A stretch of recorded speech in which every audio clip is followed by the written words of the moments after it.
If you want to actually fix your anxiety, just keep watching. I am going to start with a couple more known things just in case for the people who don't know. Still good to have as a reminder. I'm just going to do a little reminder on a couple well-known things. But that's just going to be like the first rundown. It's not going to be all of this. Number one, journaling helps a lot. It mainly means sort of venting, like your own little therapy session. Just write down, evaluate how you feel, and it actually makes you feel a lot better. Naturally already, with nothing else other than just simply writing it down, it already puts it in perspective and makes you feel way better. The next one, sleep enough. If you sleep a lot or if you don't sleep a lot, you'll always notice that whether or not you slept a little bit less than you needed to, you don't feel as good. You feel a lot more anxious, an anxiety driver. Cutting out caffeine, not even cutting it out fully. It's just that caffeine. Keeping that in mind, being aware, maybe not have it like multiple times a day or like every other day, don't have it because it can actually increase anxiety. Move your body. Exercise, self-explanatory. Eat regularly. Sometimes you notice if you go 9-10 hours, maybe even just 5 to 10, except when you're sleeping obviously, but just during the day you just feel more stressed out when you go a long time without eating. It's about the time brackets of eating can stress you out. Sometimes you feel like one of those things is a bigger deal, like an actual issue you're having with another person is a bigger deal when it's actually so much more about your brain and if you got sleep or if you got sunlight, etc., all these things. Have a hot drink. Everyone knows this. I don't even need to go. I'm not even going to go into that. Take a warm bath. Take a hot bath. I mean, you don't want to get too hot. You're going to pass out. But take a nice hot warm bath. Seriously. These are just little self-care acts that really don't have that much to do with directly addressing the anxiety that you're having, but they're little things that kind of add up and can still help all the same. Laugh it out with a comfort show or movie. Meditate. Make sure you're meditating. Do something you like a hobby, just something you enjoy that can just bring out some peace inside of you and just relax and do some therapy work on yourself just naturally by doing it. That's really good. Do a little digital detox where you turn your phone on airplane mode for a few hours at least, or a day, or don't go on a screen, just don't consume any media, anything like that. This is one of the common ones. I was saying that common things are they can be helpful but not helpful at the same time. A lot of stress that you don't even know can come from the digital world. Deep breathing. Self-explanatory. I know there's box methods. I don't know all about that, but I know just taking deep breaths is helpful. Just reminding yourself you're okay all the time. This isn't the most common thing, but just reminding yourself you're okay and just being sort of babying yourself. We're good, it's fine, this is fine. I literally this is so cringe, but I call myself to myself. It just makes me feel kind of better. Sometimes when I'm a little bit stressed about something, I will actually say to myself, not out loud in public, but I will say to myself, it's fine, baby girl. We got this. Yeah. No, I literally say baby girl to myself, but you know what I'm saying. It can be helpful sometimes, even if it's a little bit unconventional.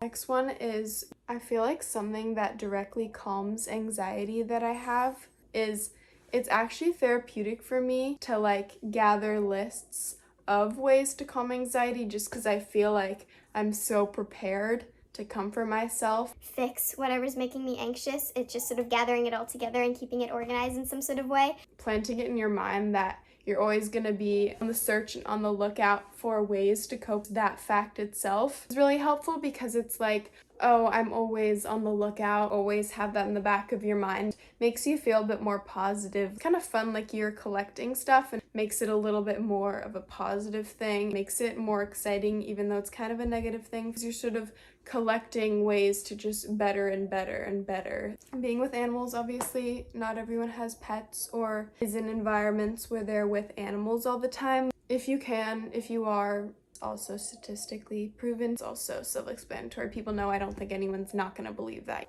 Aromatherapy, maybe just have some nice calming scents. I think lavender is really good for stress relief. I don't know exactly all the scents, which are, I think, actually, I'm not sure jasmine is, but there's a lot of natural scents that are really good for relieving stress. If something interesting to get into. So that's it for this conventional list, mix in with some not so conventional tips. Now onto some of the less conventional stuff. Next piece of advice on anxiety is more a specific stress relief tip to a specific problem or issue you are worrying about. Less about just running anxious as a person and how that affects you and how to fix that, but it's more about the specific things you get anxious about and the stress you feel. So it's more in the event of being specifically worried about a specific problem or issue versus just running anxious.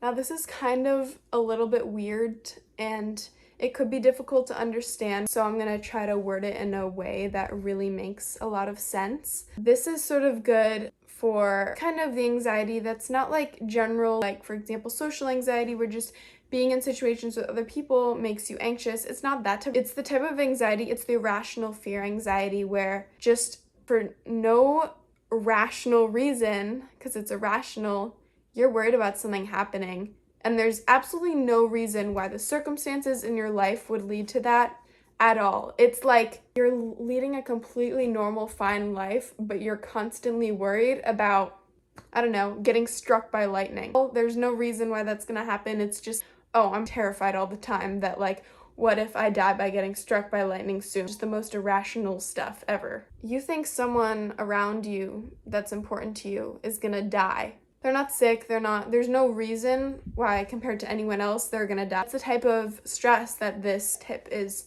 really mainly for. I'm gonna use the lightning example. I'm just gonna use one example just as a reference, and you can apply it to any type of rational fear. If you're constantly worried for no reason why you think you're gonna get struck by lightning, something's like, just think about in your head, this just like calms you, and it's kind of weird, like I don't know exactly why it's calming and why it makes sense, but the brain is weird and the most random shit make you feel like 10 times better. Just thinking about, can I actually picture myself getting struck by lightning? Imagine someone asking, this sounds like so weird, just like out of context, but like imagine someone's like, whoever you are, so and so, oh, how did so and so die? And you're like, oh, they got struck by lightning. And of course that's a reality for a good amount of people, have gotten struck by lightning, and that is how they died, but it's also a pretty rare thing to happen, and this is just soothing. Someone asking how you died, and it's like they got struck by lightning. Can you picture that happening? Most likely no, because likely thing, it's a very unlikely statistic, so it's just because you can't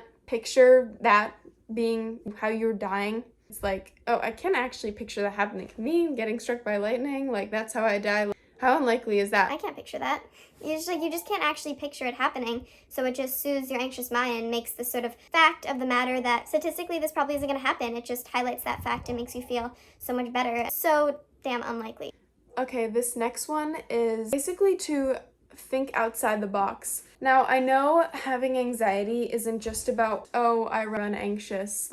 That's what classifies my anxiety. I just run anxious and I'm just on edge all the time. It's not just about being generally on edge. That's not what anxiety always is. It's also that you're just someone who has a lot of problems that create a lot of stress for you, and it's not just about how you feel and if you're on edge or not. It's about real problems that are actually happening and the stress that it's giving you.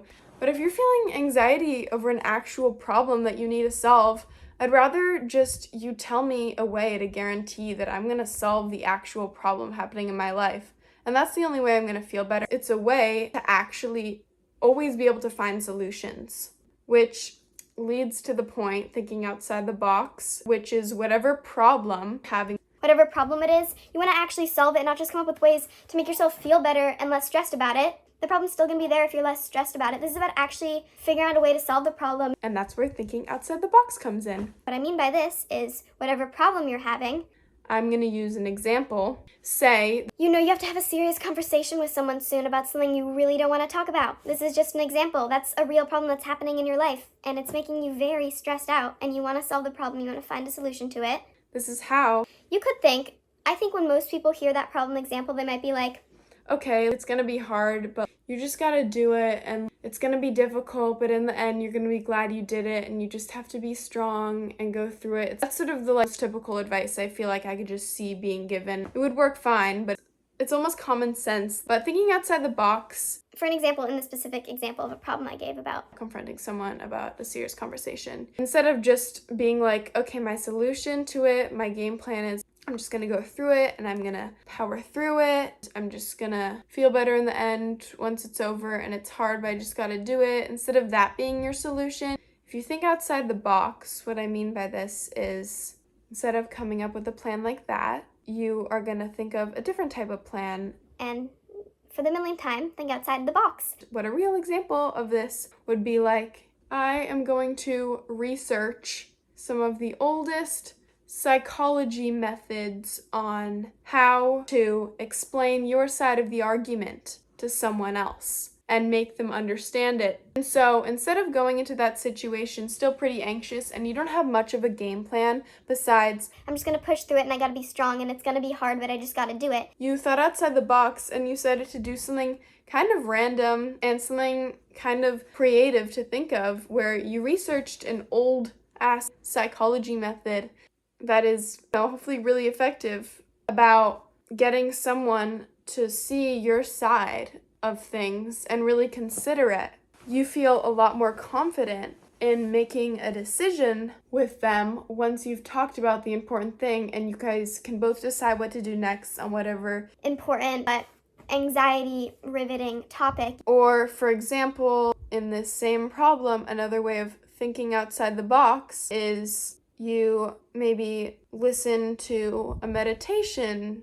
You look up a meditation, I don't know, this is just coming to me, that makes you smarter. And then you're like, okay, now I'm a little bit smarter because this past week leading up to this conversation I'm dreading having, I've been listening to this meditation on how to become smarter every day. And now I feel more confident in my mind and I feel like I can go into this and have a great argument and it's going to go over really well for me. You thought outside the box and you came up with some creative and unconventional ideas to go into the problem you're having to create a better solution besides just being like, oh, I'm going to go into this with, you just gotta be strong and power through it. So that's my thinking outside the box technique. This next one is whatever sort of anxiety episode or anxiety issue you're going through, keeping in mind that it will pass because it's very true. It will pass. And I have something written down on this. It'll make better sense because you might be like, what does that mean? It will pass. But basically, time helps you deal with change.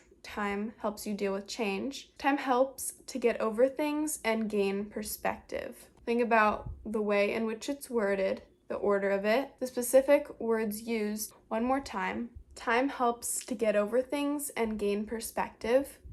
Time helps you deal with change. Another thing, and this can sort of help anxiety if you're feeling a little bit lost, create a list of your most important things to you / your values. Whatever problem you have that's giving you anxiety from then on, look into your values and what's most important and think about what things from your values and what things from what is most important to you can sort of be applied to help you with the problem you're having. Most likely, the problem that you're dealing with in some way relates to these things. It's going to relate probably if it's a problem that's giving you this much stress, it must be in regards to certain things that are very important to you or in certain things regarding your values. So if you look to your values and the things that are very important to you, those will be some outlets for coming up with some solutions. The last tip is just some little tips that are merged into one.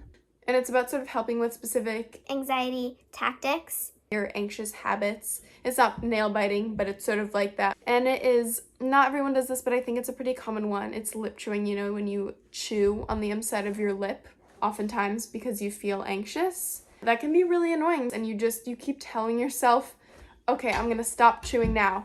Now I'm gonna stop chewing. Now I'm gonna stop chewing. You keep chewing, now I'm gonna stop. And you just keep on chewing and chewing. You really don't want to, and it's uncomfortable, it hurts. But here are some ways to help with that. Every time you do it, if you want to do it, instead of doing it, especially if it's already been inflamed and you don't want to make it worse by continuing to chew on it, just use your tongue and sort of like smooth your tongue. You know what I mean by smooth your tongue, like you understand what I'm saying.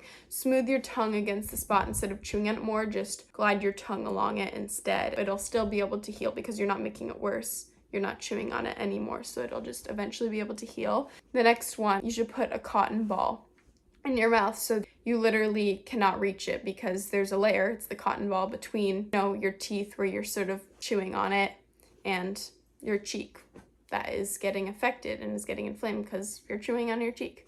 Okay, I hope this was helpful. I really do. I really hope you take the tips from it. I really do think it could be helpful if you actually listen and implement these things. And I really hope you enjoyed this and really hope you got something out of this. Thank you for watching. Bye.